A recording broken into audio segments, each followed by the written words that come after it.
This podcast is sponsored by nobody. Hey dudes, welcome to Splat from the Past, the only 80s themed horror sci-fi show where things can get totally radical. Now today I will be welcoming back my good friend from Canada, the beautiful, the talented, the funny Cindy Hinds. You all know her as the little girl in David Cronenberg's The Brood, celebrating its 45th anniversary, and today we are going to nerd out on the entertainment of our youth. I love talking to people from Canada about pop culture because they have a lot of stuff that we do, but they also have a lot of stuff we don't. It's going to be another great conversation today. I cannot wait. I love Cindy. She's my enabler when it comes to being naughty. I just love her. There's just no other way in putting it. Um, I know that she was at a horror con recently. I wonder if she's got any more coming up. I'll find out how this one was. And it's going to be another great conversation. Also, happy birthday, Chevy Chase. He turns 81 today. And Sigourney Weaver is 75. They both did a horrible, misguided movie back in 1983 called Deal of the Century.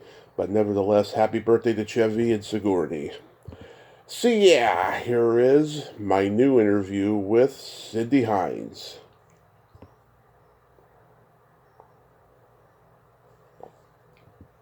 Hey Cindy, welcome back. How are you today, hun? Wonderful. It's so nice to hear your voice. Yes, I just spent a week with my dad visiting. It was fun, but it went way too Good. fast, I'll tell you. Yes.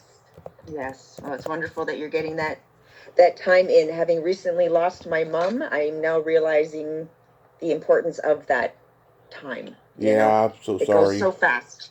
It goes so fast. Oh, thank you. Thank you. Yes. So, going back in time, do you remember the first movie that impacted you as a child? Absolutely. E.T.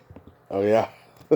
That I can, it was funny because I was a bit older too. So I can say, I mean, I've got lots of younger ones when I see, but one that immediately jumps out in my head of making me feel all the feels and get weepy and scared and cry and fall in love with Henry. Yeah, E.T. was it, and it's actually still one of my most favorite movies of all time. It will probably that and Shawshank Redemption. Yeah. But I'm an E.T. fan all the way. Oh, that's awesome. Yeah, I had How seen about it. you? It was Back to the Future for me. Uh, I've, Oh, I've always had that. that's my second. Mm-hmm. Yeah, I've always had that fantasy of going back in time and seeing my parents in high school and finding out why they're so fucked up and I'm so fucked up. It would be fun, wouldn't it? Yeah, I think that's the appeal of the Yeah, movie. I think that's why a lot of people love it. absolutely, absolutely. I think that's and there's the thing too. That was a different time of my life too, right? A little bit older as well when that stuff was all coming out with him, and those movies will just, I think, hold for all time. Hmm. They're just such a classic, well done, timeless franchise of films. I totally agree. Yeah, I didn't see E.T. until it hit video, and it was almost 6 years after it came out because it was in Oh theaters wow. for it was in theaters for so long. You know. Yeah. Yeah. It's so funny. I can tie that, seeing that movie in the theater, saw it with my family, my brother and my mom. Actually, I guess it was probably just the three of us that went. Hmm. And the week before I saw that film, I had gone on my grade six camping trip to Cohill Campground. It was, the end of year kind of camping trip. And I Right. cut my foot and I got a sliver or something. Hmm. And throughout the week, it got worse and worse and worse. And I didn't want to say anything. And by the I'm not saying anything, I'm hurting. We leave the film and I can barely walk. And my mom's like, okay, Cindy, what is wrong with your foot? And so I'm like, well, this happens. So we get home and honest to God, she Hmm. barely even touched me. And I just started sobbing. And she's like, Cindy, I barely touched you. And then I went on this big long rant about the movie and how upsetting it was. And it just wasn't fair. And it wasn't right. And mom's like, Cindy, you know it's a movie. You, of all people, know it's I know, but it's just... And then she proceeded to give me shit because I had a really bad infection in the bottom of my foot. Oh, wow. You're lucky you didn't lose it. You know what? I'm very lucky I did not end up with a more serious thing, yes, because it was quite bad. You know, that whole red line going up the leg with the poison shit and everything else. It was not a good scene, but I digress. That is my ET story. Yeah. What genre did you gravitate toward the most in movies growing up? Um, Sci-fi, I think. You know, if my dad had his way, it would have been all country and western because that's what we watched a lot. With him, we watched a lot of films whenever I would visit with my dad and stepmom and stuff. Um, we watched didn't tend to watch as many movies in my mom who I grew up with, that household, and so when I could watch stuff though, it tended to always be more sci-fi kind of things that I really really enjoyed. Probably because I didn't find I knew they weren't realistic. You know, I have a Hmm. hard time. I'm very sensitive, so even as a child, anything that's too realistic to me Hmm. can tend to affect me a lot more than something that I know is just completely far out there. Doesn't mean it's not true, but it's a Yeah. little bit more unrealistic, if you will. Interesting. Yeah, I love like Planet of the Apes. Ah, I don't love think I Planet of ever the missed Apes. that growing up. I think between Planet of the Apes and Little House on the Prairie and Bonanza, I probably cried a heck of a lot watching television growing up as a kid. They all made me cry. Oh, love thank Planet, you. love Planet of the Apes. Yeah, comedy Planet of and the Apes horror. was that was just the best. It was just such a. I just remember sitting there with my mouth open, watching it, going, "That is the coolest shit. I want to be on something like that." Yeah. Yeah, comedy and horror for me. When I was a year old, my parents, who did not like horror, they showed me The Shining because they loved Jack Nicholson, and Okay, yeah. it fucked me up big time. I'll tell you. I revisited it when I was 7, and then it became my go-to horror movie every Halloween and stuff. I still love it to this day. Awesome. I haven't watched that one in a long time. That's one I'll have to revisit soon. I'm actually trying to revisit some of these oldies, the classics and stuff, and enjoying them again. Yeah, I mean, God, there were so many groundbreaking horror movies in the 60s and 70s that came out. Night of the Living Dead, The Exorcist, Texas Chainsaw Massacre, Halloween. God, Yeah, so many. it was crazy. And, you know, and I didn't, ironically enough, I guess because I was making those kind of films, I never watched those kind of films. Hmm. Also, I guess I'm not really sure why my parents would have had an issue with me watching horror movies, considering I was making them, but it just wasn't done in the household. Also, I guess maybe with my siblings or whatever. But as I got a little bit older, it's when Nightmare on Elm Street came out, and that was my horror movie. When the Nightmare on Elm Street started in those franchises, every single one of them scared the shit out of me. Now, the more they went on, the less scary they got. But Right. those first few, I thought were just absolutely dynamite. Loved that franchise. Yeah. And Canada had some great horror movies too, not just the Cronenberg stuff, but Deadly Eyes, Absolutely. Happy Birthday to Me, My Bloody Valentine, My Curtains. Bloody Valentine, that's right. Yep. I was actually just with George at Sick at the Sudbury Indie Creature Con in Sudbury, Ontario. George was just there. George It Mahaka. was wonderful to spend. Yeah, yeah. It was wonderful to spend some time with him and get to know him and his wife a little bit more and stuff. It was great. Yeah, someone tried to connect me with him years ago, but he never answered my email. But yeah, I've talked to several from that movie, including the guy who has the same name as me, but with an S at the end, Tom Kovacs. Yeah, funny. Wow, look at that, eh? Yeah, That's great. yeah, but Oh, awesome. there was a lot of those great Canadian horror movies. What's his name? William Fruitt Absolutely. was a director there, and like he's like the Canadian Wes Craven or John Carpenter, those guys who make great horror movies, but yet Yes. his name never comes up. Yeah, Yeah, very true. And then, and I'm always a big fan of, well, I don't know, Black Christmas. That was just, Yeah. that's one of my favorite ones too. I know it's supposed to be more of an American brand, but it was made in Canada with lots of Canadian talent. So, Oh yeah. Nick Mancuso is the heavy breather. oh, Yeah. I love it. It was funny that, when I was a little bit older watching it, I didn't even realize that Art was in that film. And then I saw him, I was like, oh my God, you're in that one too. I thought you said you didn't like doing horror movies. Did a whole lot of them. Yeah, my friend Lynn Griffin, of course, is the first victim. Yeah. Yep, exactly. Actually, that reminds me too. Speaking of about art and horror movies and stuff too, Invasions of the Body Snatchers. That Oh was yeah. that was quite the film that really captured my attention. Not only the storyline and the great actors and actresses in it, but it was just it was a great concept for a movie to me. It freaked me out. Yeah, the Vision of Body Snatchers is great. And Jeff Goldblum's in it. I love Jeff Goldblum. Mm-hmm. He's great. Yep. Yep. Donald Sutherland. Well, Yeah. my brother does the most incredible imitation of him possessed. And I'm like, oh, don't do that anymore. Every time he'd run around the house and do it to me just to freak me out. I've never seen anybody imitate Donald Sutherland in general. He's like, I guess he's a very hard actor to imitate. Oh, he's so great. Yeah, he's going to be surely missed, that's for sure. He was so good. Yeah, probably my earliest memory of Donald Sutherland was Animal House with the pot smoking. Oh my God. It's so great. Yeah. That was such a fun movie. Those Revenge of the Nerds. Did you ever watch the Revenge of the Nerds series? Oh, of course. And Julia Montgomery, who plays Betty, is one of my dearest friends that I've met in the podcast world. Those movies just were like, oh, those are my people.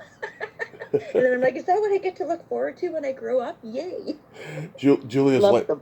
yeah, Julia's like you. She enables me to be naughty, and yeah, no, they were great. And then Porky's too. That was a whole another. Those comedies back then were just, yeah, they were so great, so fun, so silly, just nonsensical. It was fantastic stuff. I know, and I still love watching those. It's just like it takes me back to childhood, watching the VHS taped off HBO and everything. Oh God, yeah, absolutely, for sure. Well, it's something fun that my son really loves the retro kind of stuff.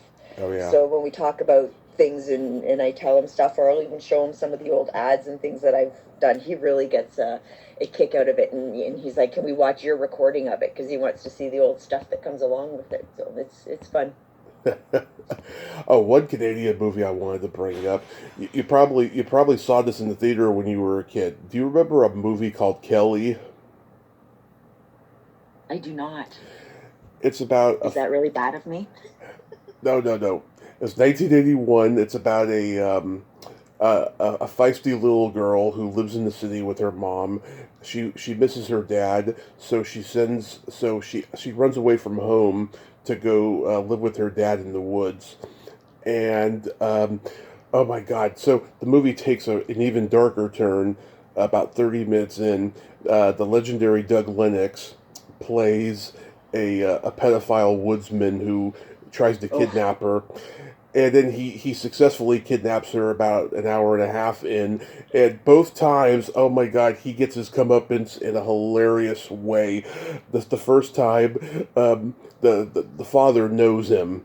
And so he sets a trap for a rope to, grab his leg and make him hang. That's the first time. And then the second time, the dad beats the shit out of him until he's unconscious. And then him and his friend get an airplane and they fly him to Alaska and leave him there.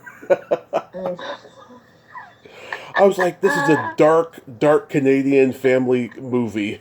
Oh my God, I'm going to have to watch that. I'm writing this stuff down. That's what I did this time, because you always tell me great things and I never write them down, and then I try to remember them after. So this time I'm taking notes. Yeah, Kelly, 1981. It's on YouTube, and I watched it just recently. Actually, that's funny. I love YouTube now. I shouldn't say that because it's really awful. But when I was with some of my friends last weekend, we were talking about things, and my Tales of the Haunted came up. Mm-hmm. And I said, I've got it recorded on VHS, and I really got to get it secured because I don't want it to get destroyed. We don't even know if it's out there. Yeah. I found a copy on YouTube. I'm like, wow, look at that. So I watched it the other day, and I was like, okay, that was really hilarious. That was so fun to watch. It was great. Loved it. I forgot about some of the stuff. That's the fun thing about rewatching things 20, 30 years later. You remember, but then you forget stuff too, and then all of a sudden everything comes flooding back, and you're like, oh my god, I remember that. That was so funny when that happened. Or, oh yeah, that person was really miserable and cranky then. Or, that was really gross. Yeah. So what kind of comedy did you like growing up? I like good, clean fun where nobody gets hurt. I've always been that way. So I was never much of humor that picked on somebody. Mm-hmm. So if it was innocent enough, fine. But if, I was never, like, say, a Joan Rivers fan or somebody like that. I loved Arsenio Hall. For some strange reason, I gravitated to his kind of humor. But I would have to say, Billy Van, I thought was absolutely hilarious growing up. Dr. Frightenstein. King of Kensington. I grew up watching King of Kensington and had the pleasure of being on an episode with Al Waxman. And all of them were as funny as all get out. That was a great Canadian funny TV show. Right. What else did I watch? And it's hard to remember some of this stuff too, even like comedies and things, because I was so busy. I never really, for 8 years, I never really got to watch much TV or go to the movies very much because I was so busy. So it wasn't until my teens when I started getting into things. But when I watched shows, I would watch things like Adam 12 or Emergency or Chips or Quincy. I loved the blue collar kind of shows. I love medical, and I'm still the same way. I love the dramas, Criminal Minds, all that kind of stuff. Yeah. That tends to be what I gravitate to. If I need a good laugh, then I do tend to go back to just more fun, simple classics. Like I love Three's Company. Yeah. That was, that I was kind of, of course, Three's Company. I think I've probably seen every episode. Me too. 3 times at least, right? Yeah. I'm trying to think that. I love Lucy. Oh my gosh. And The Honeymooners. I adored those shows. Even though I was young and they were old. Yeah. I watched those a lot with my grandparents and absolutely adored those 2 shows. Would watch them all the time. All in the Family was another one that was played a lot. Yeah. But they say I never really got to sit and watch TV per se, or watch films per se, very much from the age of 5 to 12, if you will, because most of my time was working, and if I wasn't working, then I had schoolwork to catch up on. And then I was very blessed to grow up with a trailer on a lake in the summer times. So, we'd go away on the weekends during the summers and stuff. And so I was outdoors playing all the time and fishing and, all that great stuff. Did you have any movie crushes? It's so funny. We were just discussing this, my brother and I and my sister-in-law. As far as movie crushes, not so much, but I was all over Sean Cassidy and Henry Winkler. Those were my two guys that I just absolutely could not get enough of, and posters on the walls. And so, when I did American Christmas Carol and got to meet Henry Winkler, I think that was probably, the one time that I was absolutely maybe not as composed as a young actor should be, but I didn't care. It was Henry Winkler. Yeah. I every 80s movie actress that I've become friends with, that I was crushing on those girls.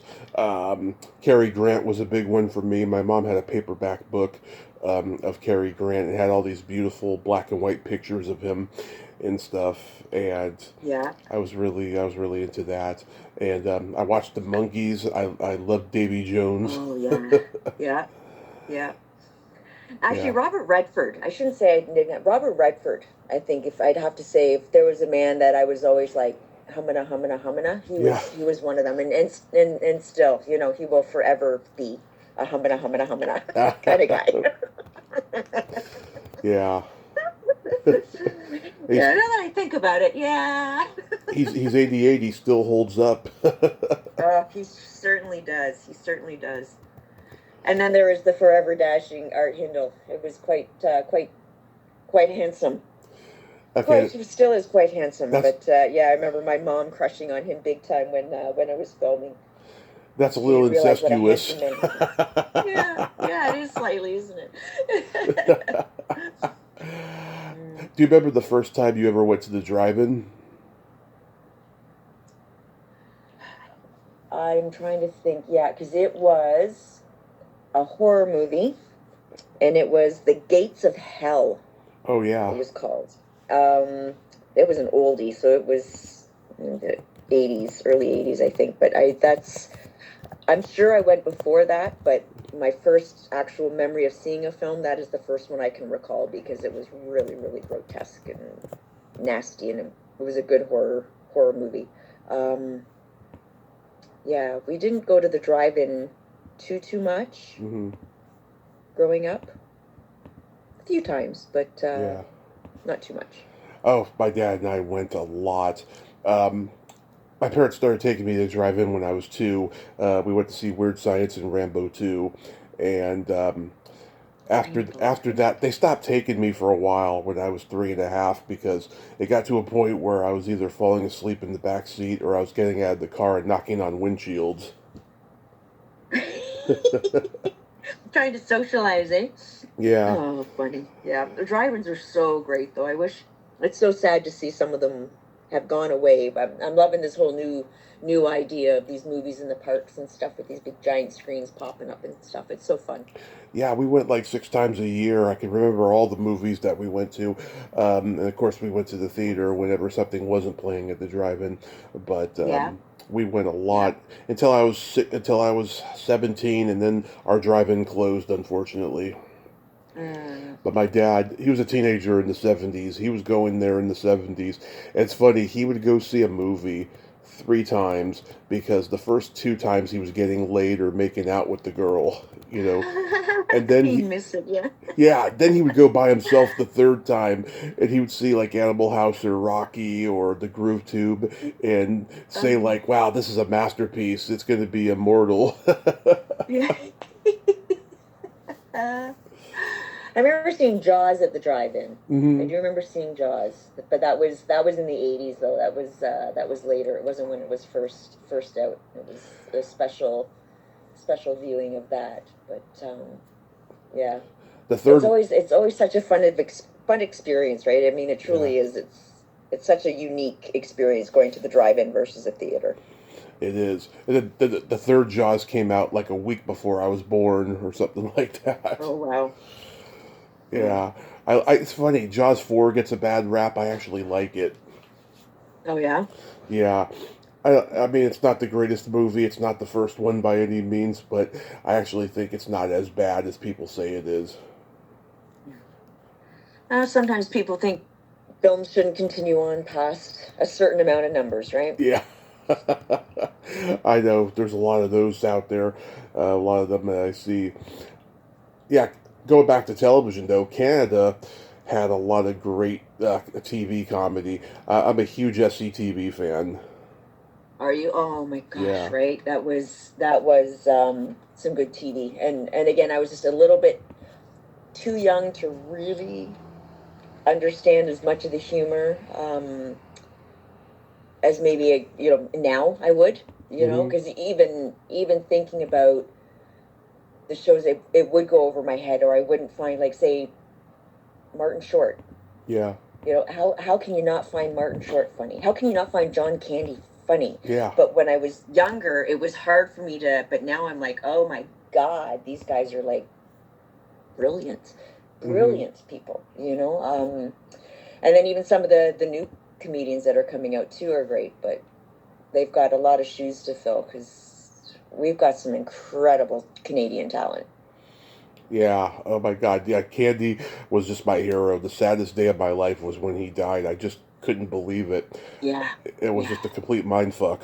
And Yeah. you know, seeing him as Johnny LaRue and Flaherty as Don Caballero or Sammy Maudlin, the ass kiss talk show host. They're great. Throw Mama from the Train. Oh yeah. Oh my God. That movie? Yeah, that's bringing back thoughts. I'm going, oh shit, I remember that was a funny movie. Yeah. Rick Moranis, oh my God, when he was on SCTV, he did a great Woody Allen impression, and he did him on in like a version of Taxi Driver, which was really funny. And I'm like looking at the YouTube comments, and people are saying, "Oh, is this the version where Travis marries Iris?" That's so awful. Yeah. It's so awful.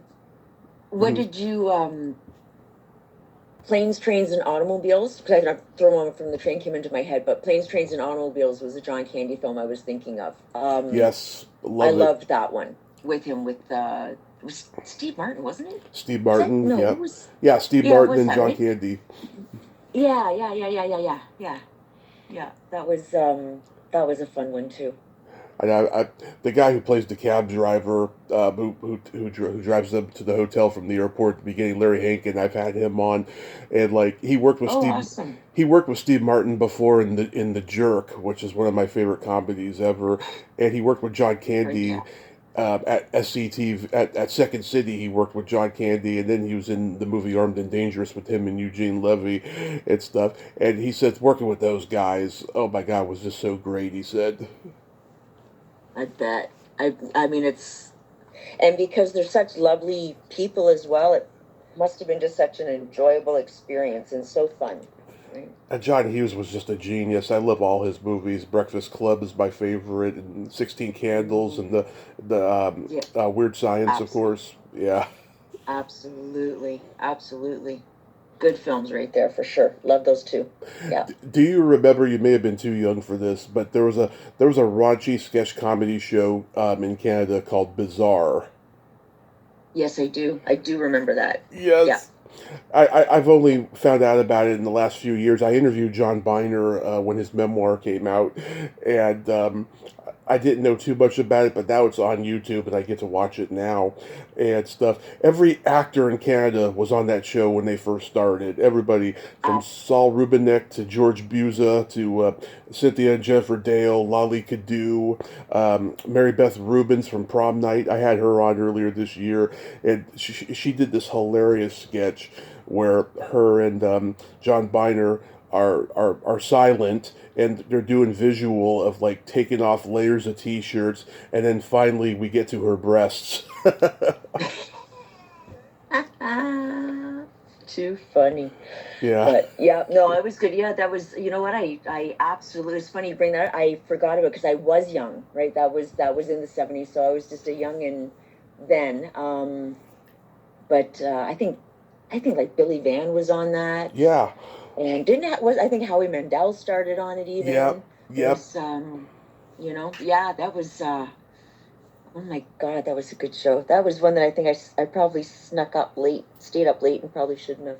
Yeah. Yeah, no, that was a good one. Do you remember The Star Lost? I don't remember that. No. Every time I talk to somebody from Canada, they don't remember it. It was a short-lived Star Trek ripoff with Keir Delay after he did 2001: A Space Odyssey. Oh my God, seriously? Yeah. That's funny. Funny. Did they get one series out of it, or? They did like 12 episodes, and then it was done. Oh my God, that's great. That is so funny. Yeah. So funny. There's Star Lost. The Star Okay. Lost. Yeah. Yeah. And I'll have to check it out. there was a period after Star Trek. There was all before Star Wars. There was all these rip-offs of Star Trek. There was the Star Lost.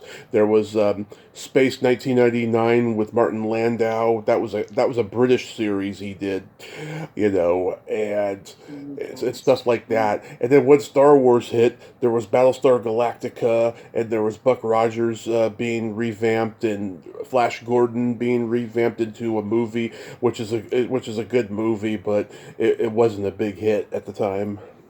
Wow. You know, I mean, being a sci-fi fan, I'm sure you saw some of those things. Yes. Yep. Yep. Absolutely. Absolutely. Do you remember You Can't Do That on Television?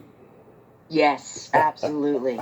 For sure. I Watch that. mm, That was a regular weekly sit down and watch that one. Yeah. I watched it Yeah. religiously as a kid on Nickelodeon, and Yeah. there's one episode I'll never forget. It was a smell episode. I think that's where my obsession with smells began. And when Les Lie would play the radio announcer at the end, he would say, "You can't do that on television." Has been a in this case it was a I think it was a Stinky Smell production or something like that, and then he starts trying to soft-spokenly articulate the thing, and the next thing you know, you hear this loud fart noise. And I remember my dad and my brother completely lost it. I was like 5 at the time. I had never seen them laugh so hard in my life, and I still haven't. Too funny. Too funny. And I interviewed Yeah, the yeah, I mean, that show was on for so long too. like So long. like about 10 years, and Alanis Morissette got her start on it. Wow, did she really? That's Yeah, so cool. I didn't know that. she was That's on for cool. like 1 year, maybe two, the most. But Yeah. I've talked to Christine Glade, who was on there, and the mother of all the kids, Abby Haggard. She is one of the funniest ladies in the world. And even when I bring her up to Canadians, they don't know who she is. Sadly, Oh, that's too bad. They should. yeah, she did a one woman show, and someone took a call right in the middle of it, and it made her cry during her performance because the call went like this: "Hello, oh, I'm not doing anything right now." Isn't Oh, that awful? Jesus. Yeah. That is awful. Oh my God. Yeah, people are so rude. Oh, that's mortifying. Like, truly. It is. It is. Okay. Oh my God. Yeah, I mean, I watched the Munsters and the Addams Family growing up, and Get Smart, and F Troop, and Leave It to Beaver. I Dream of Jeannie. Oh my God. Like, back then there was a controversy about her showing her belly button on TV, and Right. 2 years later they broke that rule with Star Trek. Barbara Luna and Nichelle Nichols showed theirs because Gene Roddenberry insisted. Mm. And then a few years later, he did a pilot called Genesis 2, where Mary Hartley had two belly buttons. So take that. That's funny. Oh Yeah, my God. yeah, That is funny. and the funny part is both belly buttons are so uncannily similar. You can't tell which one's the real one. Oh, what people do. That is great. I love it. Did you ever watch reruns of Batman? I did watch reruns of Batman. Absolutely. For sure. I Yeah. loved it. Him and Robin. That was a great show. Yeah. I love that kind of stuff. I love wrestling too. I was into wrestling in my teens. Oh, I really enjoyed you should. that stuff as well. Um, You and Greg yeah. Gilbert. You and Greg Gilbert should talk about that because he's a huge wrestling fan. Yeah. Yeah, we've touched a little bit on it. Yeah. Yeah, I just watched the Vince McMahon documentary, and oh my God, it's Me scary. too. Yeah, It is, isn't it? Yeah. Yeah. It it's really scary. He reminds me of Trump in so many yeah. ways, and Yeah, yeah, and it's an interesting family dynamic.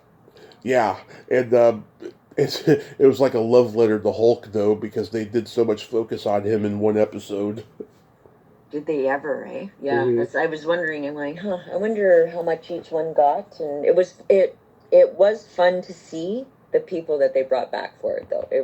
That was one thing I enjoyed, because I mean those were all my guys, right? That was when I was into it. Was when those guys were all coming in and he took over and was just bringing it up. So it was I really enjoyed it, actually. It was quite startling, and it was, as much as we're never going to know all of the truth, it was a good revelation, because when you're watching it, you always wonder, is his wife really okay with all of this? Is she really, or does she want to punch somebody in the throat? Didn't she divorce him or something? I think finally, eh?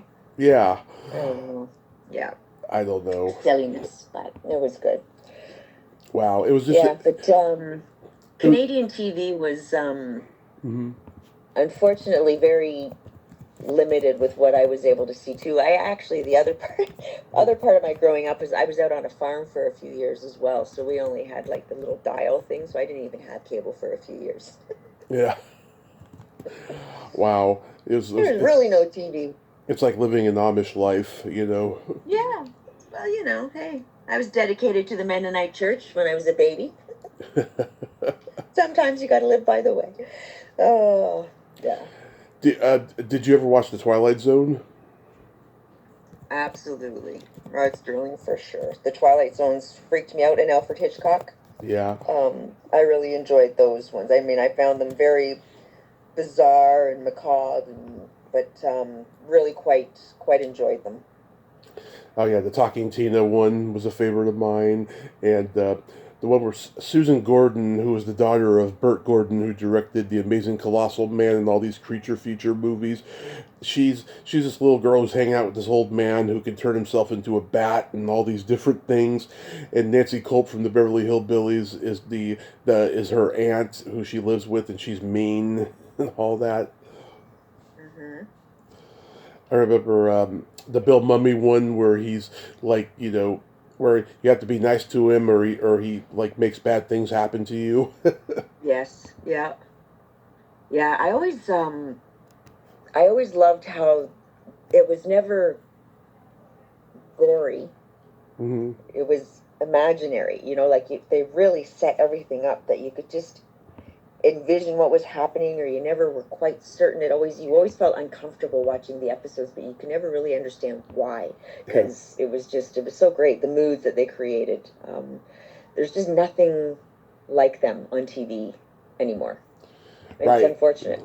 And also somebody needs to get back to old school styling, and I think it'd be a lot more enjoyable too, right? There's too many fancy dancy effects in a lot of this stuff. It takes away from a good story.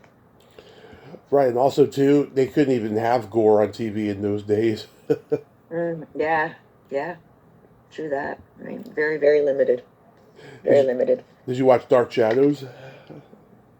I did not watch that series. Familiar with it, but that wasn't one that I ever watched.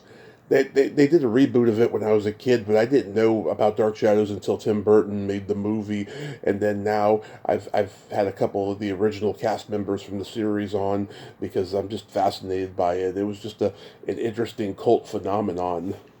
Yes, absolutely, it was, for sure. Yep, it was.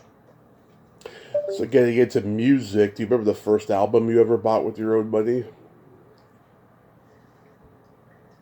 What was the first album I bought with my own money? Okay, let's be truthful. Mm-hmm. They were 45s, and they were read-along books.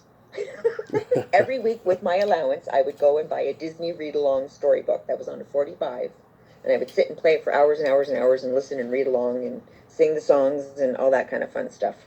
But I think probably it would be, ABBA. Mm-hmm. Might have been some Guess Who. Yes. I know I had the Happy Days album. I got that when I got my very first record player. That was a lot of fun.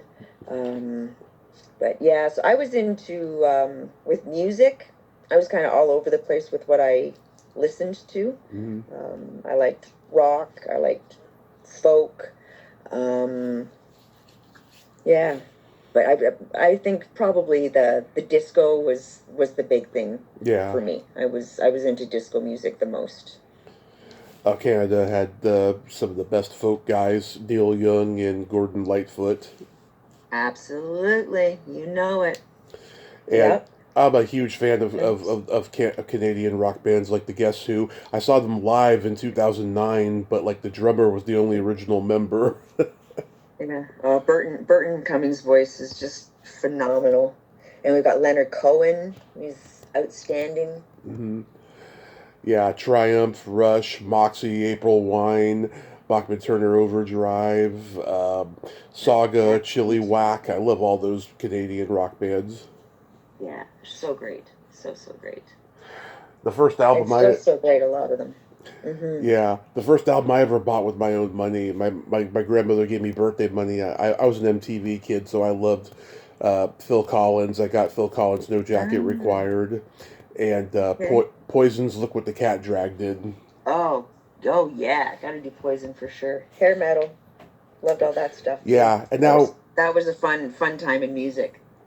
yeah, now Poison's being looked at as the fall guy for ripping other people off. They said I that know, the band right? I know. they said that the band Europe did "I Want Action" first, and they never released it because Poison ripped them off, and that they ripped off their logo from the hair metal band Kix because they also had a green logo, which eventually became a white logo. It's just like God, all this silly stuff coming out. Yeah, yeah. And how many years later and stuff, and instead of going, hey, I know. because of Poison, we're actually able to do a lot of great stuff. Yeah, no, they don't look at it that way, right? But oh well.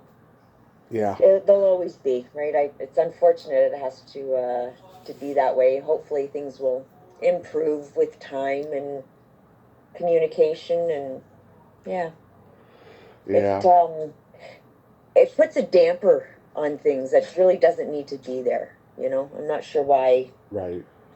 people want to take everybody down. Instead of just helping keep everybody up. Yeah, I think it's the narcissism of being a performer that has to play into it. When they look at their pocketbook and go like, I can really go after somebody, for spite, that kind of a thing. It's awful. Yeah, It's the human yeah, condition, you know. yeah. Yeah, God forbid we're not talking about them for 2 minutes. Wait, let's see what I can do to get my name back out there again. Oh, yeah, we'll just drag this guy's name through the mud and that'll work. Yeah, it's Oh, awful. well. Yeah, when I was growing up, my parents had a big old box of vinyl records, and they had everything from the Beatles to the Stones to Carole King's Tapestry, Fleetwood Mac's Rumors, Rod Stewart. They're huge Hmm. Rod Stewart fans, I'll tell you. Yeah, yeah. And there's nothing like that stinky, musky smell of vinyl. It's so intoxicating. Oh, it's awesome. I was really disappointed that I disposed of my old album collection about a decade or so ago, and about 5 years later, I turned around and I'm starting to rebuild again. I really do love playing albums.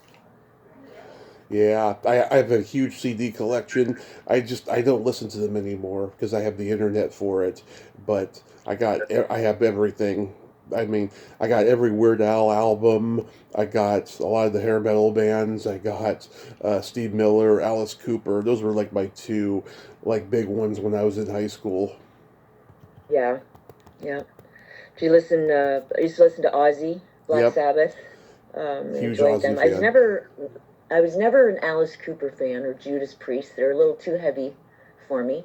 Zeppelin, I was so. Hmm. Mm. I love like the Scorpions. I Yep. absolutely love AC/DC. Those guys I used to love. But I used to love all the hair like Rat, Cinderella, Poison. I love those guys. Had all their albums. I used to have all their albums. I'm just now getting into the more obscure hair metal bands and stuff. There was a bunch of them in Yeah. Canada. There was Helix. There was I was just gonna ask you about them actually. yeah, That's funny. Yeah, he, Felix is great. Helix. Remember Kick Axe?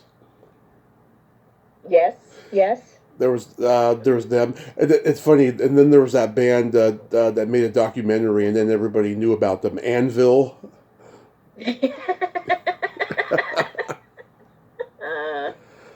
It's a good way to be known. Yeah, Nobody knows who you are. Yeah, I Pretty mean, funny. I never knew who they were until that documentary. I was like, wow, they're like a great example of like of like a band who, has ambition, and then, in the oversaturated market they can't find any success. Mm-hmm. Now, what about like Tom Cochrane, Red or did Rider, you ever listen to Red Rider, Parachute Club? Parachute Club. Not I'm too just trying to familiar with think. Did them. you ever? No, they were fun. They're oh, we got that's actually who I was listening to. We got had Oh, Atlanta Miles way back remember when. remember Spoons? Black Velvet. The Mm-hmm. Spoons, love the Spoons. They just got a new song that's out. We actually had them at Blood in the Snow a couple years ago, with their new video and stuff, which was really great. I've had Gordon Great Depp group. on. Kim Yeah. Mitchell. Who? Yep.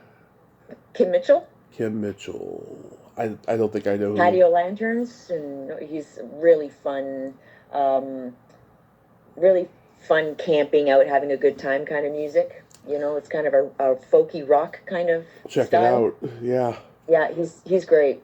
But yeah, Triumph was phenomenal, absolutely phenomenal. I love Triumph. Yeah. Oh my God. And then of course, I mean, the cat's ass of all is Tragically Hip. Right? Yeah, Tragically Hip.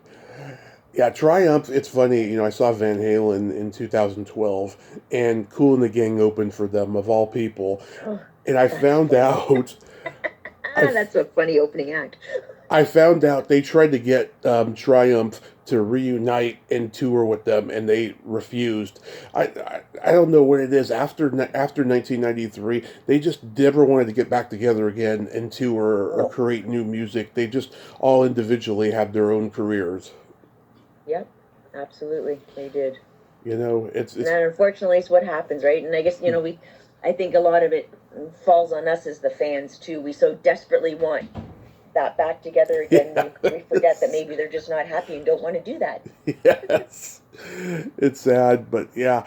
Oh my God, it's awesome. Do you remember a band called Toronto? Of course, yes. Of Yeah, course. they did the Heart song before Heart. What about Love? Yeah. Yep. Yep. Yep. I'm trying to think who else.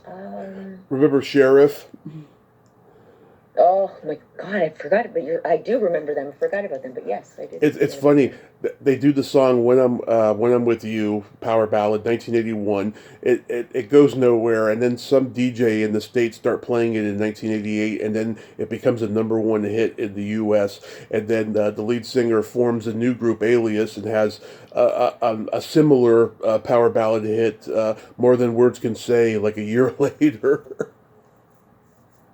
Is that what went down with that? Yeah. Well, there. You just taught me something that I had been wondering. Okay, now I'm in the know. Yeah. Thank you for that. It's crazy. That is crazy. How things can work, right? Mm-hmm. Yeah. People think sometimes you're an overnight success. Yeah, not so much. No. Not so much. Dave Thomas's brother, Ian Thomas, is a musician in Canada. Whose brother, sorry? Dave Thomas from SCTV. Oh, yes. Yes. His brother Ian's a musician. He did the theme song to their movie Strange Brew, the Mackenzie brothers. Oh, I didn't know that. Okay. Yeah. I had no idea. What was your... Corey Hart, too. I forgot about Corey Hart. Oh, yeah. Corey Hart. Wear your sunglasses. Sunglasses at Night, Never Surrender. Those were his big ones. Remember Honeymoon Suite? Of course, yes. I saw them. Saw Honeymoon Suite. They actually did our high school dance. Oh, yeah? Yeah. I do remember seeing them. They were great. What was your first really concert? My first concert was, I was actually older. I was in my 20s, and it was Pink Floyd. I took my mom and my stepdad to go see Pink Floyd in Toronto. Oh, was that the 94 tour, the Division Bell? Yes, it was. Yes. Yep. That's exactly when it was. Yeah. So, and then since then I've seen a bazillion concerts, but yeah, that was Incredible first experience. Great first concert. Fun that I was there with my mom. It's nothing like looking over and seeing your mom standing on her chair with her arms up in the air, screaming at the top of her lungs. It was awesome. I saw Roger Waters do the Wall album back in 2012. It was great. That would have been great to see. Absolutely. Yeah, let's see. Yeah. I saw the Monkees at Candlestick Park when I was 14. There was only three of them. They drove off the field in a Cadillac, which was awesome. uh, I saw Steppenwolf.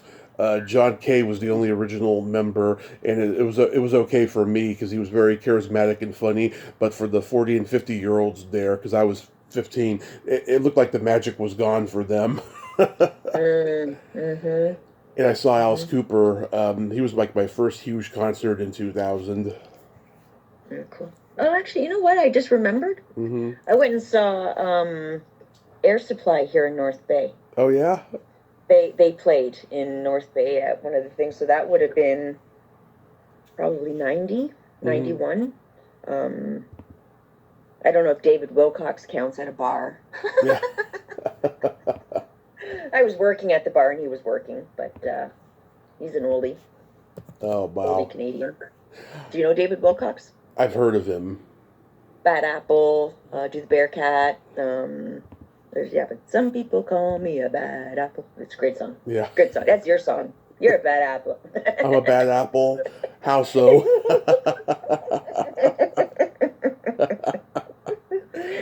Oh, you're a good apple. Oh, thank you. Do you remember your first makeout song? Probably it would have to be probably like Loverboy. I want to know what love is, or like that's. I think Loverboy. Oh, that's Foreigner. Guys back then. That's Foreigner. Yeah, that's one. Yeah, that's right. It is, and that's yeah. I think that was. I can remember that playing. What else? Probably Stairway to Heaven too, right? Yeah. That was a long song. Oh yeah. I saw Steve Miller and Neil Schon jam on it when I went to go see Steve Miller and Journey perform in 2014. It was pretty cool. Awesome. Oh my God, that would have been so great to see them for sure. Yeah, Janet Jackson's Love Will Never Do Without You was mine. It's a steamy, sensuous song. I'll have to give that a listen. I'd love to go and see some of these older guys that are coming back out for these little small runs and stuff. And I like the smaller venues as well. I think it's so much nicer when you can have that more intimate feel than these big places that get going. Rush was the best concert I've ever been to on their last tour. They never disappointed or declined. They were always good, and they did a almost 3.5 hour show. They had like spinning laundry machines on stage, and oh my God, yeah, and they had screens. Eugene Levy brought them out for the encore on screen. It was so entertaining. That's awesome. And I had just gotten out of the hospital from my accident the month before. I was very fragile, and I was winded by the time I got to my seat, and I never moved the whole night. Well, glad you got to see it and enjoy it. Yes. Do you remember the first time, whether it was intentional or not, that you saw a porn movie? Yes, it was with some friends, and it was intentional because they were all watching them and checking it out. And I remember feeling really uncomfortable, going, "Kate, really? Do I have to sit here and watch this?" So I actually just ended up putting my head down and going to sleep. Oh, yeah. I was very uncomfortable. Too young, so not there, just like, what the hell is this? And yeah, I do. Yeah, I was like, don't mind me. Yep.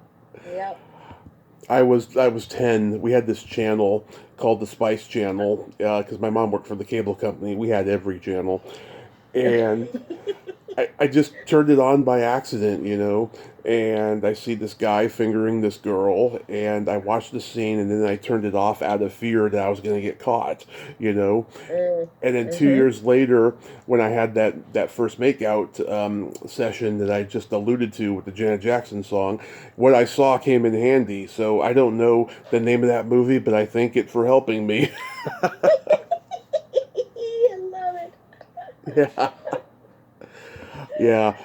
Oh, back in Who says you can't learn stuff from TV? exactly, exactly. Oh, back in November, I had my first threesome in over a decade. Oh my God. Yeah, my friend who I've known since kindergarten, her and her boyfriend came to visit for Thanksgiving and stuff, and she told me that they had gotten into the lifestyle, and I was like, "Really, you?" Because she was married for like 20 years almost, and the Oh guy yeah. was not a good guy, and she got rid of him, and then she met this guy who just broadened her horizons, and got her into this and stuff. And it was a blast, There was a lot of oral, a lot of heavy petting. I left a pool in her belly button. It was great.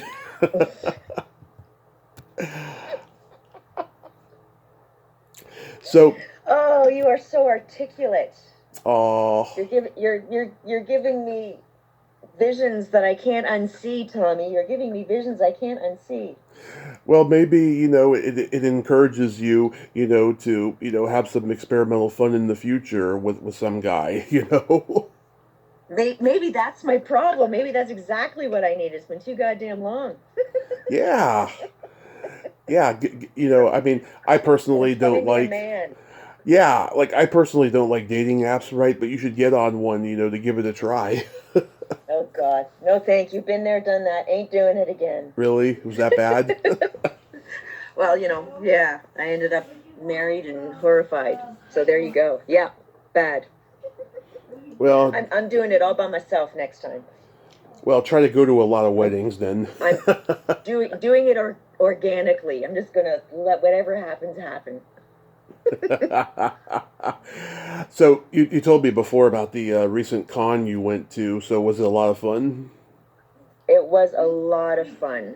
For their third year in, it was an incredible show. There was lots of great talent, and the guests that showed up, some fun movies. Networking was incredible. But I just love being able to go and see everybody. Sometimes your friends, you only get to see them once in a blue moon, and Chris Alexander and Ali Chappell were going to be there. And Chris and I have, been friends since he dug me out of the Facebook page on Right. 2013 or so, I guess it was.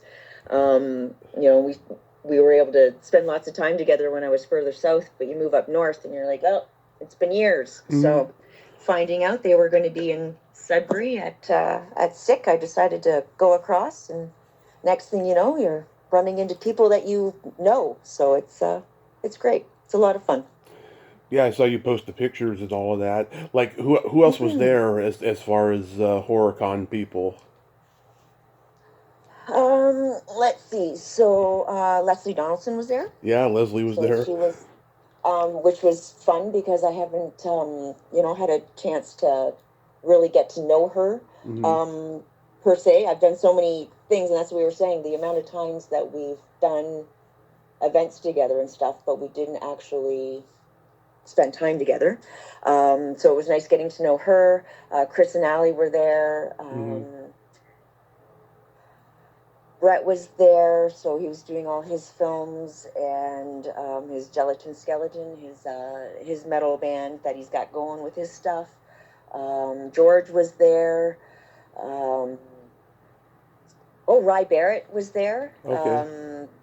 So are you familiar with the violent nature? Violent nature, there it is. No. So who else was there? Mysterion.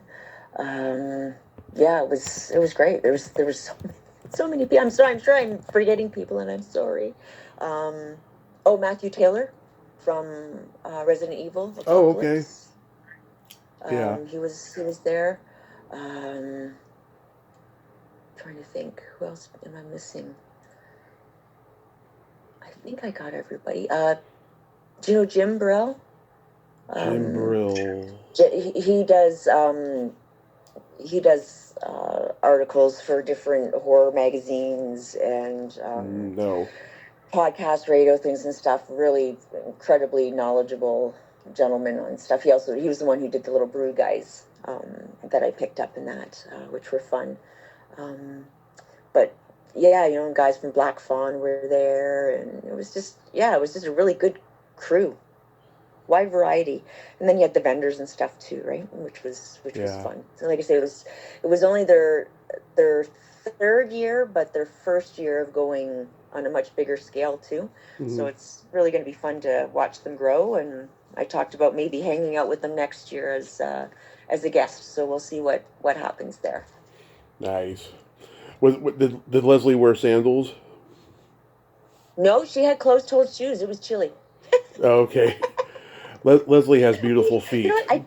I did not look at her feet. Sorry, I do not know, but I can ask her when I talk to her next. Yeah, they are But yeah, beautiful. but she was there with her husband and stuff. So again, it was just so nice to meet some of these people outside of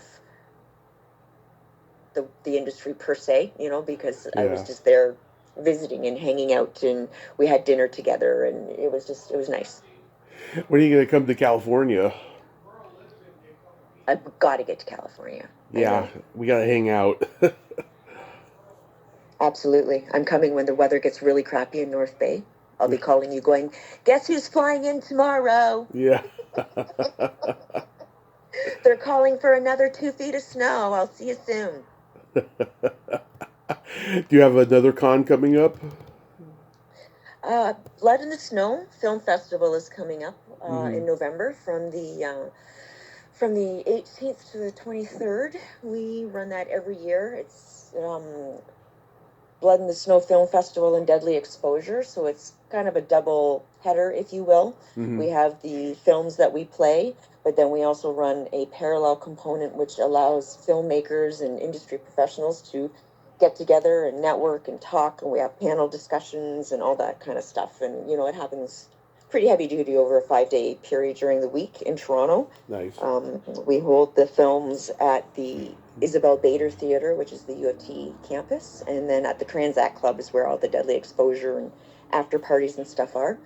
So, you know, Blood in the Snow has been around for many years now, going strong. Super Channel's gotten involved over COVID, which is a great partnership to have. And then we've got other incredible sponsors also that are quite big in the industry. So it's really an exciting film festival to be a part of, and I'm very very proud that they've asked me to come along for the ride with them. It's great. Yeah, that is so awesome. I'm so happy that you Yeah, got all this going on. yeah. Thank you, thank you. Absolutely. I got three good jokes for you. All right. What kind of meat does a priest eat on Friday? What kind? None. Ah! Oh my God! Oh my God! Oh my God! So good, Tommy. Oh my God, Thank that's a you. good one. Love it. Good Thank you. one. You know the difference between tofu and a dildo? Nope. They are meat substitutes.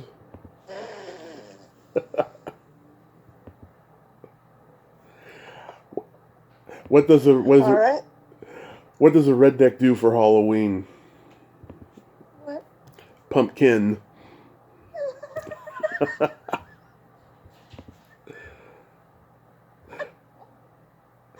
You have the best jokes. You Thank really you. do. They are so fun. Thank Oh, that's you. great. Love it. That's Love it. Love it. yeah, that's probably my favorite joke of all time. That is good. That is good. Yeah. Cindy, I love you. Thank you so much for coming back on and nerding with me today. Oh, Tommy, it has been a blast as always, and I truly do look forward to our chats. It's always so fun. You're a gem, truly. Thank you. Thank you. Yes, let me know when you're going to come to California to visit, and Oh, you mark my words. Absolutely. We are going to hang. I'll talk to you again soon. Okay, you take care. Okay, happy holiday season. You as well, Tommy. Bye Thank bye. you. Bye-bye. Well, there you have it. Cindy Hinds. Ain't she a gem? She's a sweetheart and a gem. I friggin' love her, and I'm so glad we could talk again today. I just love the sound of her laugh. Well, until next time, this is Tommy Throwback Kovac saying there's no shame in living in the past because the present sucks. Later, dudes!